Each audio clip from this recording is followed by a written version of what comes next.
Hello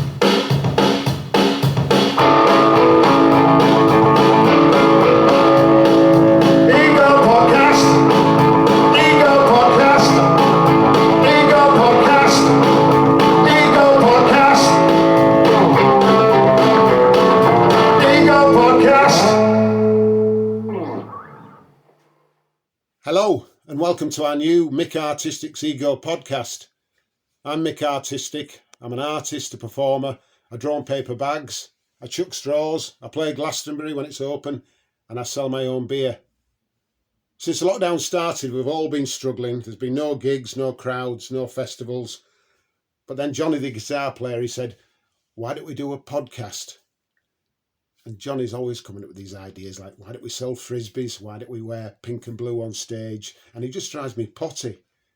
But then I thought, he did come up with a riff for Plastic Fox. And I thought, well, I'm not doing anything else and I could give it a go. I could go out and talk to some of the people I'd met over the years at festivals, in galleries, on the streets of Leeds. Just pin them down and pick their brains. I even interviewed my mum. It was lovely. I played some of them back about a few weeks ago and it was just like having a party in my kitchen. It gave me such a lift. I'll be putting one out each week. Our first guest is Alex Zane, who I caught up with last summer. He's host of Sky Cinema. He's been a presenter on Rude Tube, Balls of Steel and Kerrang TV. And on today's podcast, we'll be talking about him turning down a career in medicine, singing with a band called Bat Mouse, writing for Smack the Pony, his fear of the film Jaws, and we both end up getting attacked by wasps. Right, hello Alex. Hello Mick, how are you? I'm all right, you're looking very brown and lovely. Thanks, yeah, I've been on holiday, so this is my holiday tan. I think I just got back before they quarantined the rest of Europe. All right, yeah. Because my kids have just come back from France and I can't see them. I've got two kids, one in Limehouse and one in the Old Kent Road, and I can't see them apart from on whatever it is, WhatsApp. Zoom as well. There's Zoom now. Everyone's doing Zoom. I'm zooming. Are you zooming? I'm zooming. I tell you, I'm zooming. I'm nearly blogging. Yeah, my problem is that now it seems that a lot of people who would normally go, let's do a phone call, are going, let's Zoom. So you're having to look at people that you would normally just be happy to speak to on the phone. I'm having a lot of meetings where it should be a phone call, but now it's the new normal to Zoom. So you're staring at someone. That seems to be, yeah, and it's a weird sort of exercise to get your head round, because there's always seems to be a slight delay, and the body language is about sort of a second out, so people are not reacting to your wit and irony. Because you're going, oh shit, I've lost my mojo. I'm not funny anymore. Because they're going, and they go, oh, thank God. Yeah, it's an emotional roller coaster. Yeah. Now, I interviewed a fella called Davey Payne from the Blockheads about 2 weeks ago, and he came on and I sat and he went through 3 costume changes, and he went straight. I think I got 4 words in edgeways, but it was a right roller coaster of a ride, and he was having a nip of this and his kids were behind the couch, and he said, oh, I'm going to go and have a gig with him in about, when we get this finished, and there's some vegan food on the way. He's cooking vegan food, and then we'll do some jamming. That'd be great. Yeah. Oh, fuck it. Yeah, I haven't got around to costume changes yet. I have become very concerned with what's in the background, though. Like, I think because I was initially doing it against a blank wall, and it looked like I had been kidnapped. It looked like a plea, a cry for help. So I've started arranging books behind me, but then you start going, what do these books say about me? Yeah. This is a really good background now, actually.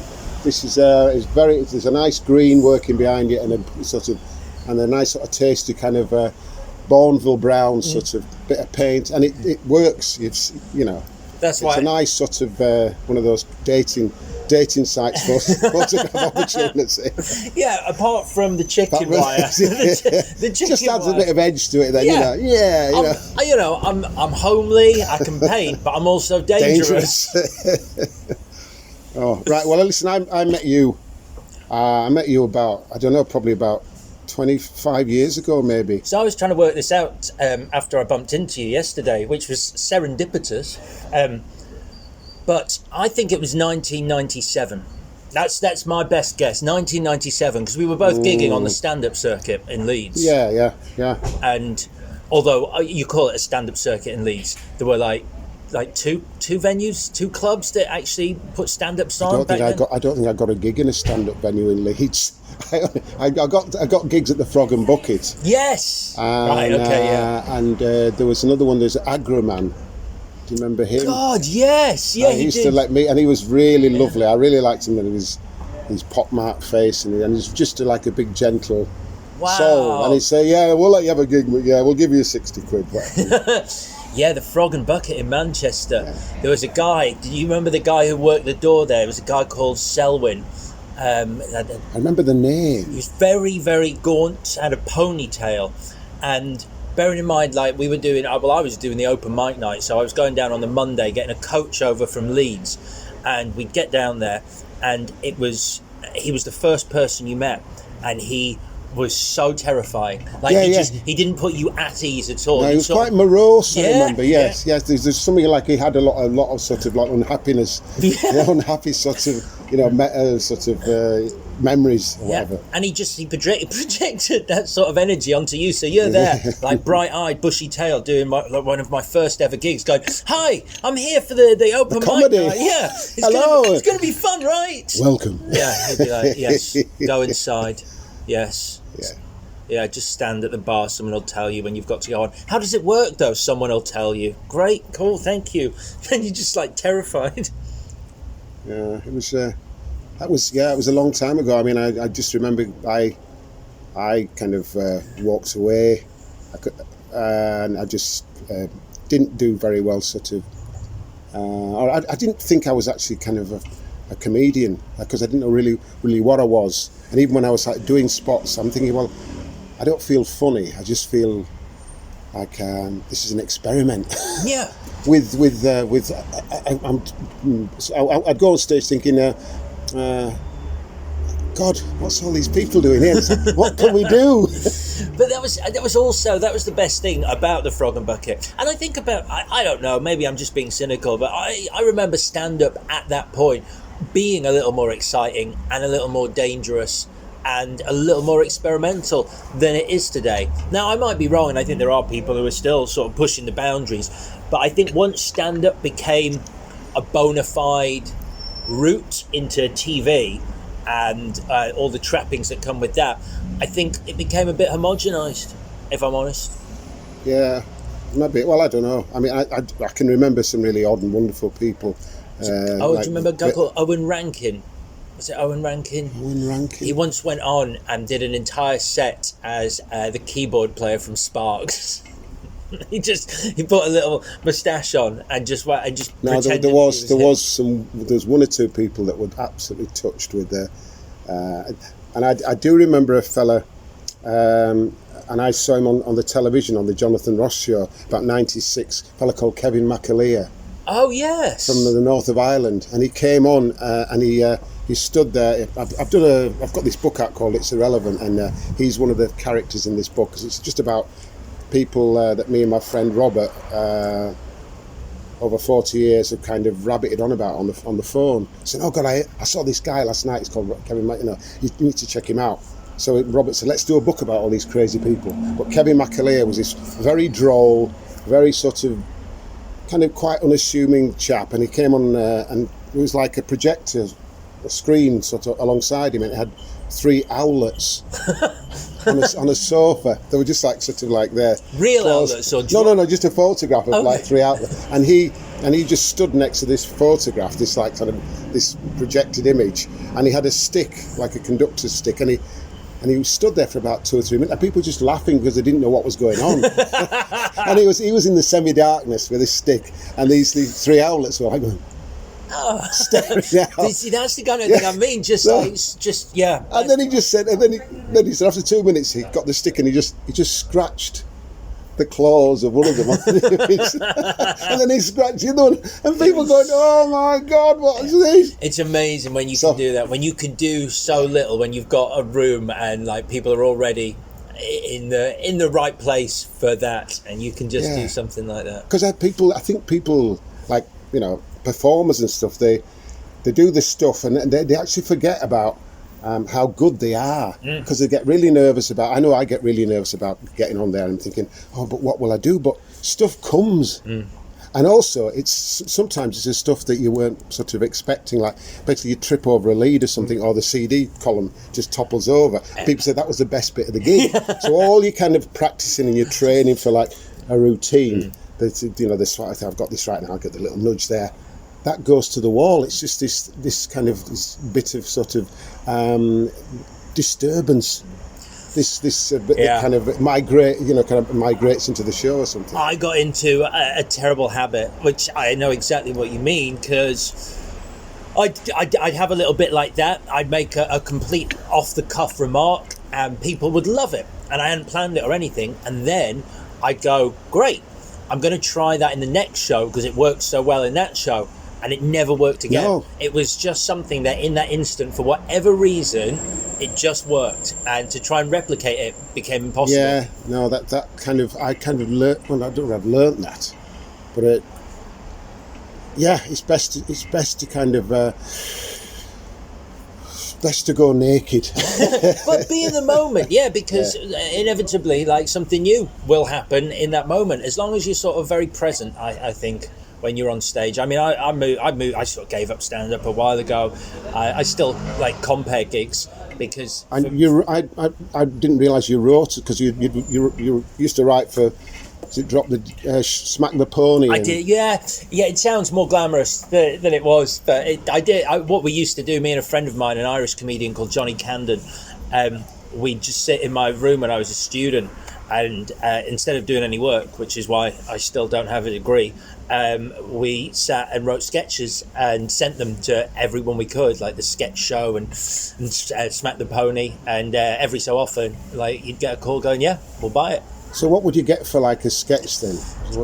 Like 150 quid maybe, I think. Not a great deal. It wasn't. I wasn't living the high life. Great. It must be great to get a check, because there's something that from the BBC or it just says, you know, your name on it. And even now, like every couple of years when there's a repeat on of one of these shows, just to sort of get a note going, you've got like £1.50.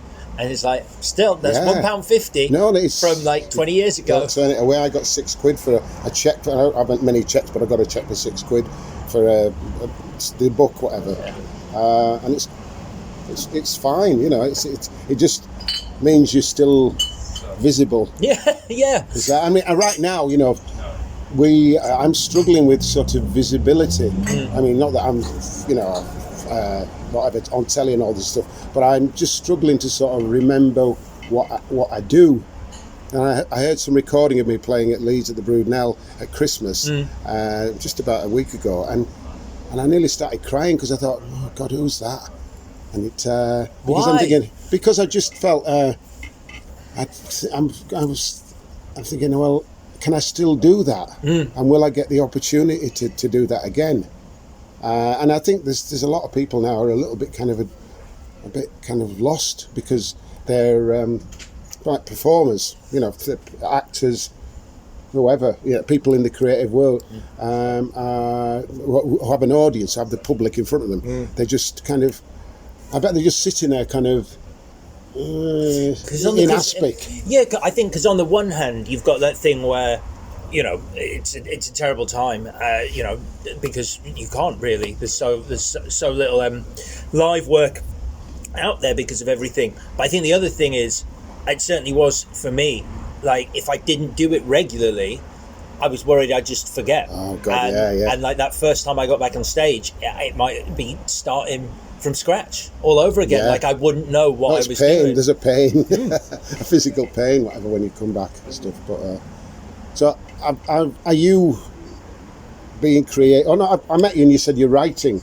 Yeah, I'm writing. I've written a sitcom, a pilot for a sitcom called Death Incorporated, which suggests that the Grim Reaper works in an office. So it's a workplace comedy where, like, the management of death and the afterlife is done within this real world office, and I'm very proud of it. And I've had a couple of meetings, and the general consensus that has come back from the numerous meetings that I've had is that it's a great script, which is lovely to hear, but right now might not be the time for a sitcom about death, which really I should have thought about and potentially acknowledged during the 6-month writing period. But well, you're forgiven, because that's what we do, you know. Yeah. I remember writing a song about cancer, and I said, I've got this song. I sang it to my bass player, and then I realised that his mum had died from cancer, and also my guitar player, his mum had died from cancer. Sorry, his dad had died from cancer, and the guitar player's mum had died from cancer. And I was just so full of this, oh God, I've got this song. Woke up this morning, cancer. I had a cup of tea, cancer. I went for a wee, cancer. Cancer's killing me. What do you think?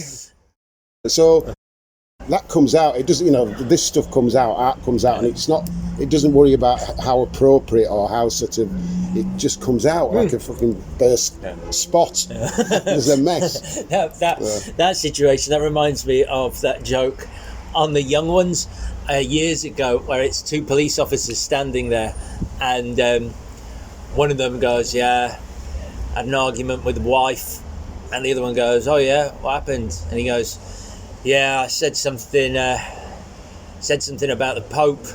And the other one goes, oh, that's stupid, you know she's Catholic. And he goes, yeah, didn't know the Pope was. And then it pulls out to reveal this newspaper, and it goes, worries about IQ in the police force. Yeah. It was, yeah. Well, that was where I sort of, that's, you know, The Young Ones and all of that, that's where I sort of like started falling in love with comedy. And then, you know, to write this sitcom's been great, and it's nice. You know, I've sort of, it's a real, like I said, I still compare gigs. It's a bit, I sort of do it because I want to do it for fun, and like because you go on with no material, and like as I was saying, you're very much in the moment, and you can play with the audience and talk to people. Yeah, because a compare's a different role from the start. Because but you go out there and it's like Friday night and Leeds have won or something, and then you can riff on that for 5 minutes and get booze or whatever. But so you still do like a lot of like MC and stuff. Yeah, I still do that. Yeah, and it's for me personally, it's the fact that it's exciting to me. Like I didn't towards the end, I wasn't getting a lot of personal joy from, you know, and it's all about me. It's not about making people laugh. It's about my joy and what I'm enjoying. But going on stage and just doing the same material and knowing where the laughs would come, you know, I stopped sort of, it didn't offer much of an appeal. But walking on stage and not knowing what's going to happen and just sort of seeing like the way the night goes and the inherent danger in that. Yeah, because you start from ground zero, and that's a great place to start. Yeah, it didn't always work.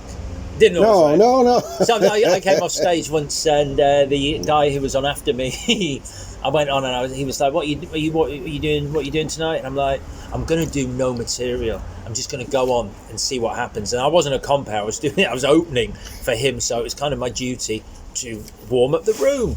And he went, "Are you sure that's a good idea?" And I went, "It's definitely a good idea. I've made up my mind. I'm doing it. I'm going to live dangerously." And it was a terrible idea. And it was a good idea, but it just didn't work out. It was, the idea was sound. The actual practice of the idea left a lot to be desired. So I came off stage, and he went, "I see what you were trying to do." Oh, yeah, diplomacy.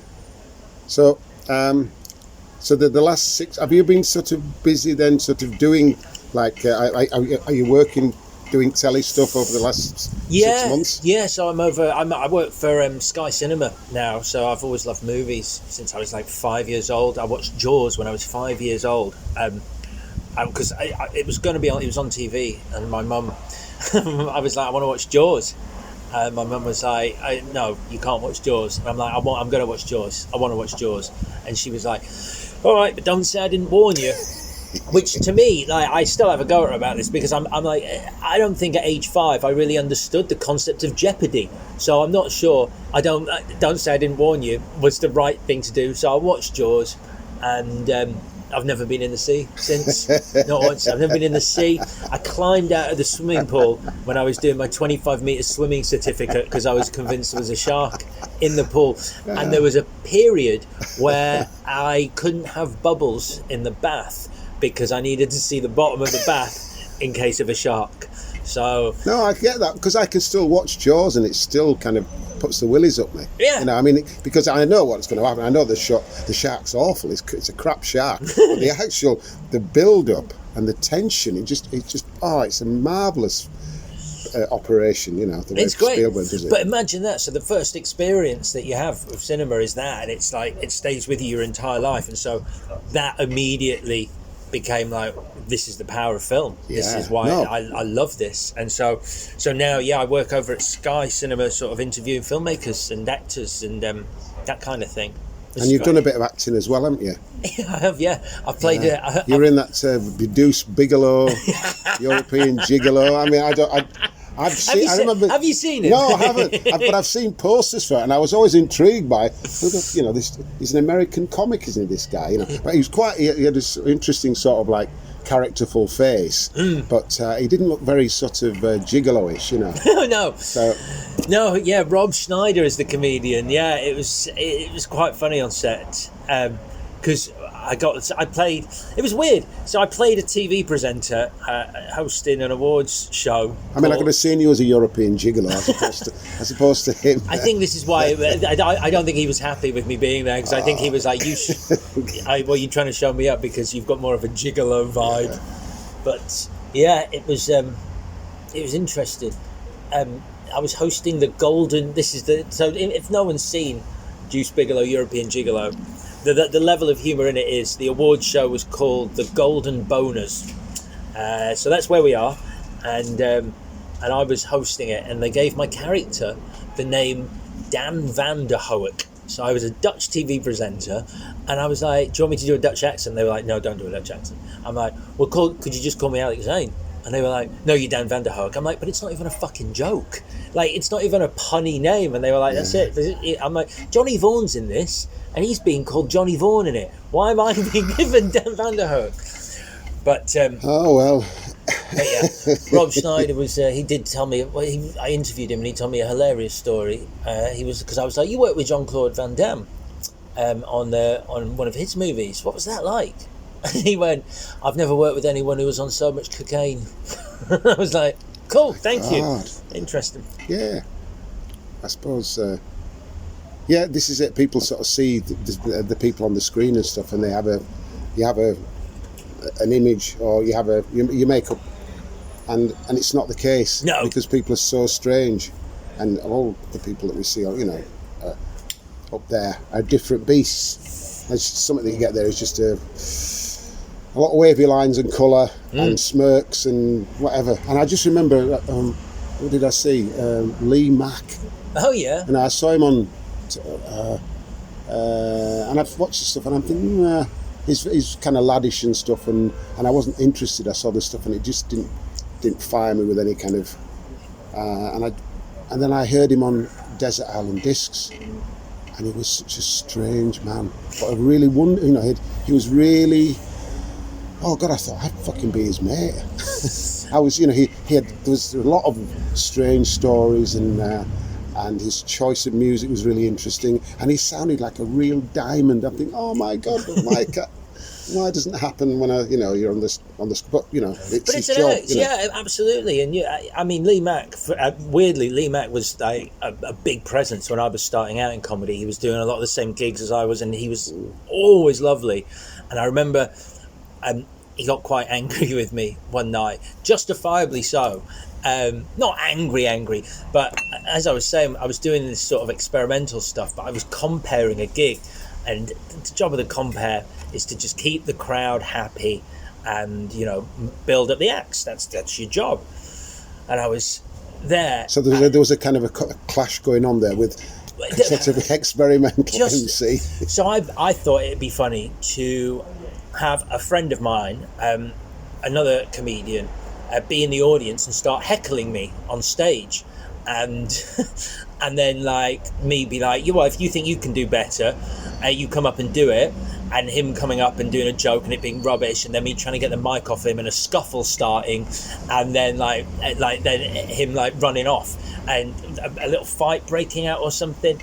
And the response from the audience is a sound I'd never heard, because they were laughing but confused, and that was really exciting to have done this on purpose to an audience and have them sort of going, what the fuck is happening? We don't understand what's going on.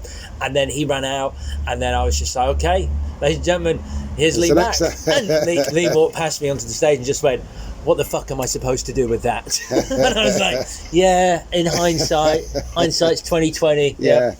Well, I suppose you're up there and you get giddy, and you forget, and the thing is, you're up there and you're supposed to be having fun, you know. As well as the audience, you're supposed to get some pleasure from it. You know, yeah. So I can remember when I did I was up in Edinburgh. I did the one time, I think, the So You Think You're Funny, and I was in the dressing room beforehand, and I was very, very frightened, and white face, and everybody else was walking around like zombies, just a sort of, and there was a little fella sitting there, an older comedian, and he just he saw me walking past, pacing, and he said, "Listen, are you all right?" I said, "I was really frightened, you know, because I've got." He said, "Listen, just amuse yourself." He says, "Just play to yourself in the bathroom mirror, pretend look in the mirror, and just make yourself smile, make yourself laugh, and don't worry about them. Just sort of get yourself." And I thought, oh, that's really, and I took that on stage, and it worked, you know. I thought, oh crap, and I did nothing for 3 minutes. Just looked at me, look, I can stand here all day. And they were laughing, and I said, look, I know, I'm just here, I'm not going to do anything. and I got runner up, you know. So that's great. But the thing is, I could never do that again. But it was just I was full of this man's kind of his little commandment. He said, "Go out, go forth, and amuse thyself." You know. I wish I'd had that before. I was in So You Think You're Funny, and I got to the final, and I'd aced, like, it was at the Frog and Bucket, weirdly, the first time they came to see me, and they were like, "Yeah, we want you in the semi-final." So I went up to Edinburgh and I aced the semi-final. Don't know how, but it was like I was getting laughs for things that just off the cuff things, and I was like, this is amazing. And then I did the final and I died a horrible death, and it was the first time stand-up comedy made me cry, because I went back to my bedsit and I cried. It was heartbreaking to go from like everyone going, "You're great, this is great," to literally top to the bottom in 5 minutes on stage. I was like, this is you're not great. No. You know, even when you're great, you're not great. You just we were wrong. We were all wrong. All of us. Can you believe that? We thought you were something, but you're not, and you proved it today. Bye bye. And the sort of circus leaves town, and you're like sitting there rocking back and forth like a bear in a zoo, going, "What have I done?" And then I don't know. It's I don't know. And I don't know. We go on. And then we find another job. We do paint and decorating for 6 months. But what was weird was, because obviously, like, when I saw you, I mean, I know we bumped into each other the other day, but it was a friend of mine who went, "Come and see Mik Artistik at the Broodmill in Leeds," and I was like, and I remember going, "Mik Artistik." I used to do gigs with a guy called Mik the Artist, and which is what you used to go as when you were doing stand-up. Mik Artistik, it was. Was it Mik Artistik? Yeah, it was. Well, there you go. That's why. So that was on me. But I was like, I'm sure I know that person. Then, like, we were there in the audience. I was like, it fucking is. It's Mik. It was great as well. But I was like, I remember you walking around like doing the gigs, and you had like a pad with like, and you draw on it and stuff. Sometime. Well, I mean, I had another career, which is I do portraits on brown paper bags. So I'd go around, and I did 30 years of like drawing people on paper bags in Biro, just going into a shop, or just there'd be somebody sitting, and I said, "Hello, I'm Mik Artistik, and I draw people on paper bags. Would you like your own personal paper bag?" And you go, "How much are this? £25?" Yeah. "What, for a bag?" And I go, "Yeah." It's a bag. I said, "Yeah, but look at this. This is a drawing that I've done on it." "Yeah, it's pretty good, that." "Yeah, but have you not got any proper paper?" And I said, No, I just got a bag. So there's this convoluted conversation. There's a bit of me going, why are you doing this, Mik? You know, why can't you just get some proper paper, cut to the chase, and just draw a picture? That's all he wants. He doesn't want some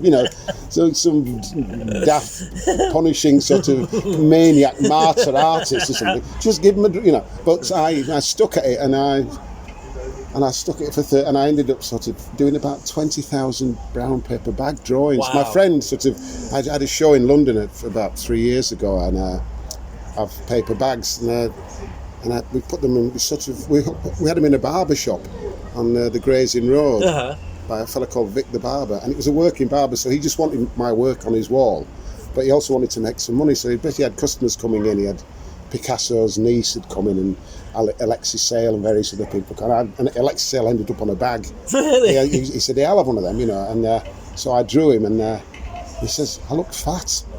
I says, you are fat. That'll be £60, please.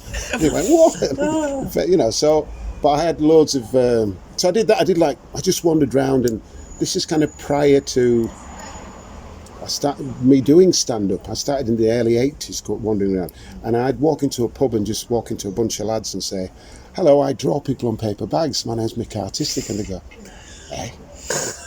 And they'd stand there, with like the queues, and they go, what are you on?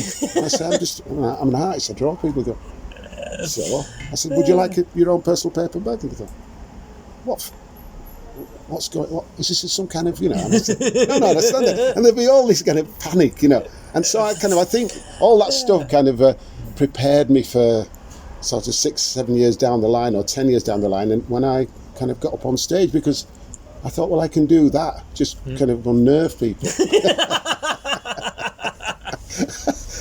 But yeah, that is it. That's the exciting thing, isn't it? I completely get that idea of you. It's the confusion. It's people sort of go, this doesn't follow the rules of polite society. This doesn't follow how a conversation works. I'm saying something to you, but the response you're giving me isn't the right response. It's like, why haven't you got any paper? I've got a paper bag though. Right, but that's not what. But that doesn't answer my question. That is just an. And these are very civil. These are very civil gentlemen. They're standing there in the tracky bottoms and stuff. We're like, they're going, and just sort of arguing sort of the semantics of it. Well, yeah, but if you can, sort of just take a walk with this concept, Just imagine the power of the bag. This is your bag. It's not anybody else's. You've got your own personal. You can put your ties in it. You put your newspaper in it. You can put your spuds in it. Look, it's your bag. You'll be walking around. You'll be the talk of the town. And I managed to sort of make a living doing that, but it really fed the kind of the need for madness and the wildness, because. I don't really I don't drink particularly, and I don't do anything else really, but I need to have some fix. So I like the fix of like just walking causing in chaos. Being an agent of chaos. Yeah and so I mean, tell us about, so you've been on lockdown for 6 months, 9 months, and what have you done in this sort of 6 months that surprised you? Sort of. So what has surprised me in the 6 months? I think possibly how much I've enjoyed it. Like I've always needed to work. Like I've always sort of. I got into the habit of grading my existence by how busy I was. Like I remember watching an interview with. That's embarrassing. Who was the American stand-up who had loads of plastic surgery? Female. Joan Rivers. So I went to see her at the Roundhouse in London, and she was really good. And I watched a documentary afterwards, and she had a diary, and when basically she only felt like things were going well if there was no white in her diary. Like it all had to be filled in. And I realised at the start, I have realised over lockdown, that I was doing the same thing. Like I needed pen on every day. I needed something to be doing. I needed, like a shark, I needed to constantly. If you stopped, you die. Yeah. I needed get that. to be moving forward constantly. Like, and if there was a day off, I'd be like, I don't know what to do. Why have within 24 hours, I'd be like, things have failed. I'm failing because I'm not working. And through lockdown, I've realised that actually I don't need that anymore. It's been really nice. I've sort of, not working hasn't put the fear of God into me as much as I thought it would. And I'm just enjoying routine for the first time, like my routine, not the routine of going here, doing that, going there, doing that. A routine that I'm creating, getting up at the same time, walking the dog, which has been great. Except that you've got a lovely dog called Simon. I do, a little whippet. Because I was looking Simon. at the pair of you coming down the street, and you both looked. I thought, that's a cool dog, is that? And I could say, I thought, he looks cool. Dog's cool. That's good, is that? He's chosen well. And then it was that. Then it was you. Yeah, I was saying to my friend, I was like, it was so funny. We both walked past each other and looked at each other, and I was walking away going, there's no way Mick's going to be walking down my road in Highgate. That's the chance. What are the chances? And then we turn round. It's like a romantic comedy. We turn round at the same time, and you were like, Alex. I'm like, Mick, what are you doing here? So yeah, but the dog has been a lifesaver. The only thing I didn't realise, they don't tell you when you get a dog that it forces you to talk to strangers a lot. Like, you just, because it's constantly running up to people, running up to other people's dogs, so you find yourself in conversation with a lot of other dog walkers. So, and I've had to get used to sort of not being in my own little world and engaging with So do you strangers. can you not sort of have your own separate walk? So you take the dog out and then go out for a walk like 2 hours later on your own, so you don't have to engage. Yeah, but the dog knows. It's a smart dog. It knows. I find it quite strange. What's quite nice though is, like, you have these chats, but there's like, you immediately think that if you're meeting someone, like, and especially if you meet them regularly, because there's a lot of the same dog walkers around, you sort of think, I'm going to learn their name eventually. It's sort of the right thing to do. You meet people and you'll learn their name. No one knows anyone's name. We just know each other's dogs' names. So you know the you're dog. just part of the routine. Yeah. You're part of the dog's routine. Exactly. Basically. I'm a passenger on his journey through life. You're a domestic or something. You know, this is it. It's but he's great. I really, I mean, So have you've not taken up something like making bread or no, or doing crocheting or something? I'm still buying bread. I'm still buying bread. I made pizza for the first time. It was awful, so I'm not doing that again. But yeah, I've not really adopted any new crazy hobbies. I haven't found a new religion.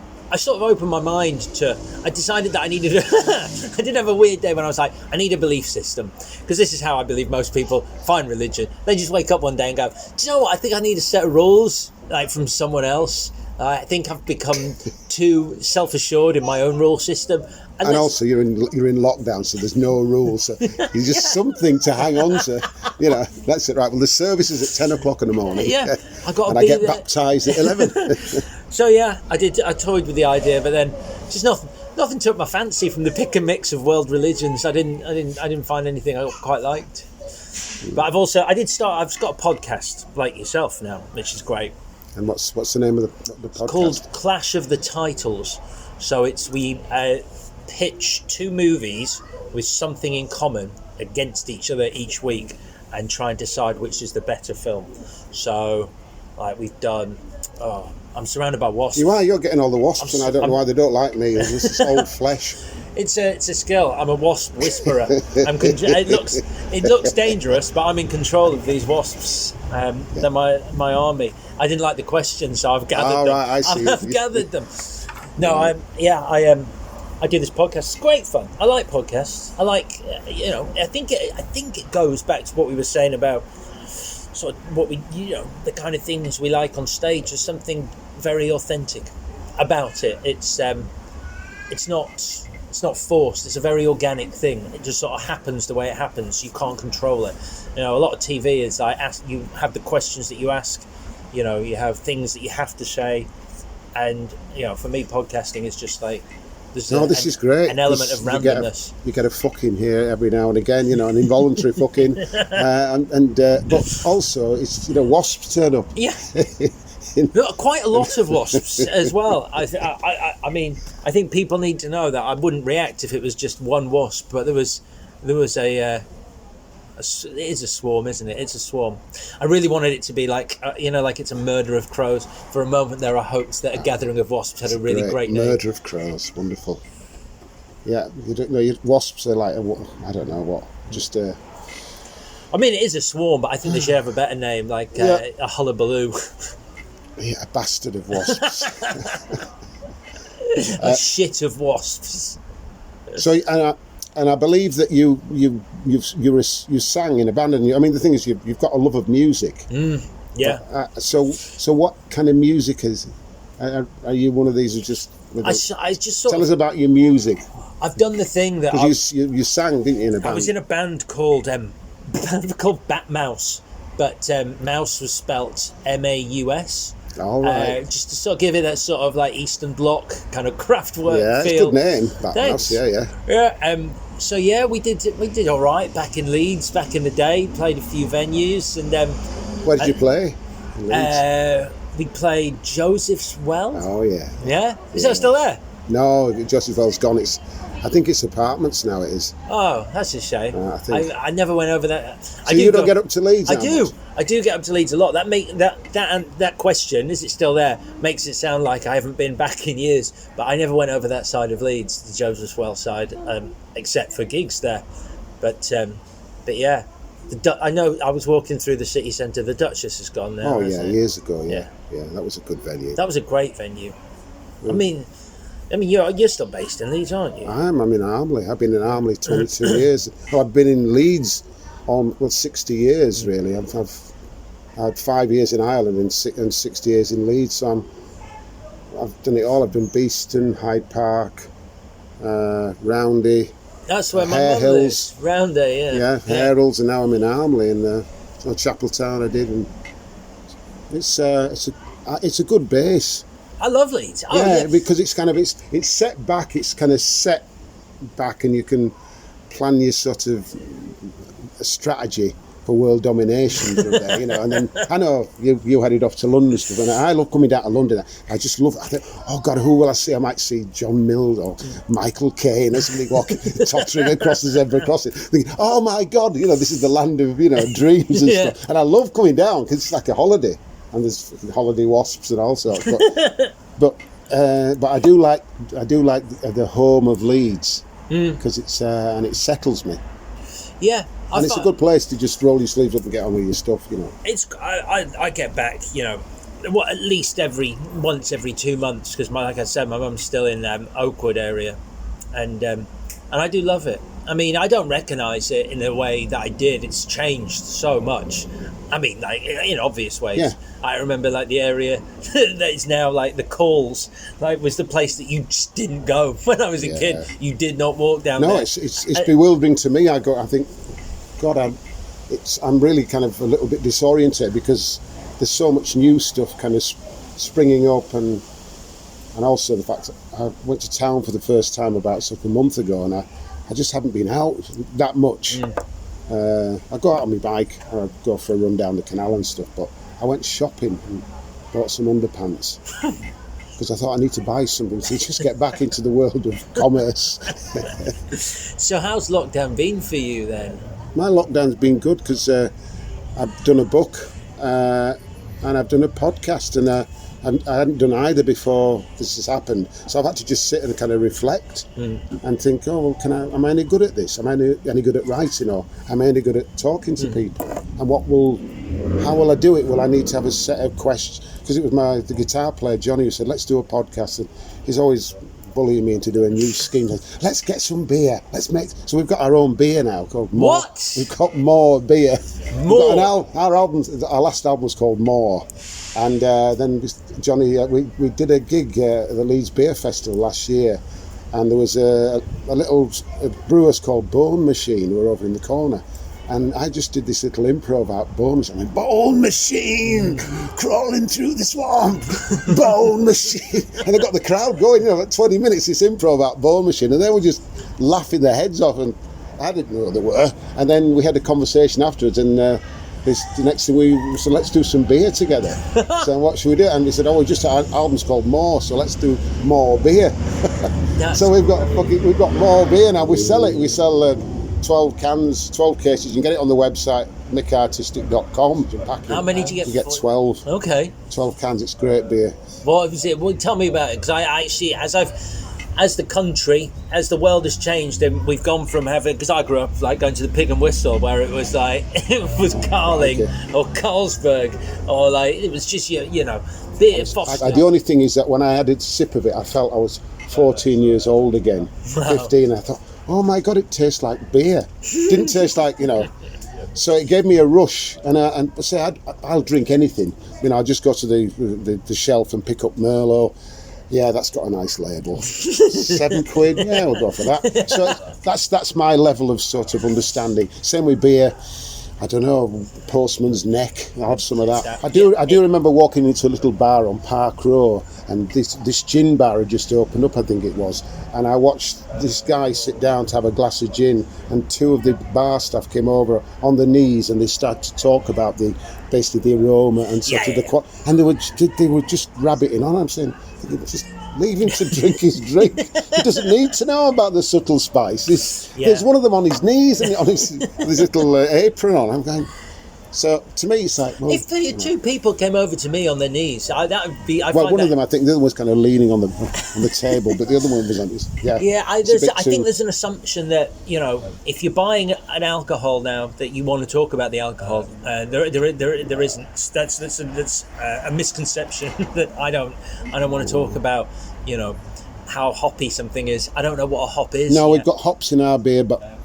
Well, that's it. Because somebody said, "Is it hoppy?" I went, "I have no idea." Yeah. It's got my name. It says Mik Artistik, and it's got more beer, and it's strong. I honestly don't think the person who's asking the question, "Is it hoppy?" really knows that.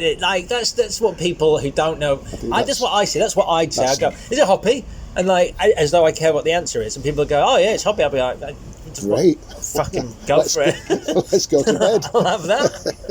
How strong is it? What percent? 4.2. Okay. How do I get it? How do I get hold of this beer? You get it by going onto my website, mikartistik.com. Right. And we've got scarves as well. Scarves? We're doing scarves and frisbees. Teapots. Can I ask, is there an overriding business model here of what products you make? Because it sounds like you've got beer and scarves and frisbees, which seems like disparate objects. And teapots. Right. Teapots as well. Teapots and mugs. And what else have we got? And we got, albums as well. But mikartistik.com, and you'll find that most of the artwork is just like black and white, and it's virtually... And everything that I do is my own fair hand gel pen. Oh, hello. Get more beer for less. 12 can case. Now. Oh, hello. That is a stylish beer can. That's lovely. Yeah. I like that. Yeah, I mean, I went to art college. So, I like drawing, and I like the fact that... And I love my mother. She saw the can. She went, "How did you do that, Michael?" She's got it on. She had the can on top of the fridge, and she was like. And then my sister turned up and took the can away, gave it to her husband. That's great. I actually really like that design. I think it's cool, and I like the fact it's called More Beer because it is more beer. Yeah. Well, it basically there's a lot of stuff that tickles me, and that tickles me, and the fact that I've done a book called It's Irrelevant. And that I'm doing this podcast, and it's not out yet. No. I mean, this is it. This is basically virgin territory. There's, we're just waiting here for it to kind of be born. But it'll happen. Yeah, and I'll be the 12th one. Are you doing the? You could be the 4th. I'm saying. I said a number, but I could be wrong. Oh, okay. You could be number 14. Okay. But I mean, that's not a bad number. That's nice. No. I mean, there's. Well, Alex, that was. I think we've just about kind of covered. It's been. Do you know what? It's been a real pleasure sitting in a pub beer garden surrounded by wasps, talking to you. And with all our guests, we asked them if they can recommend an album of the week. Alex. Wow. Okay. My favourite album of all time is going to be my album of the week. Is that all right? Yeah. Great.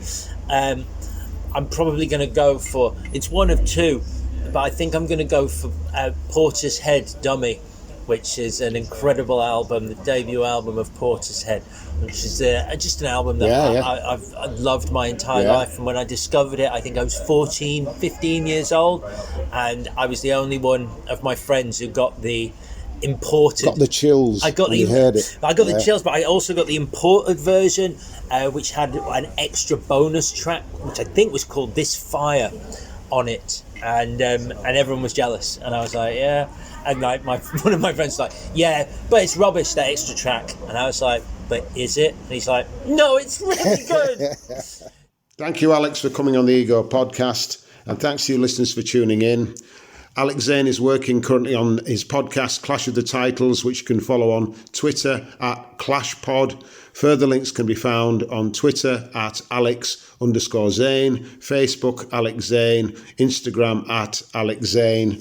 You can listen to this again and download this podcast on iTunes, Mik Artistik's Ego Podcast. Further links can be found on our website, mikartistik.com. See you on the road and on the waves next time. Bye.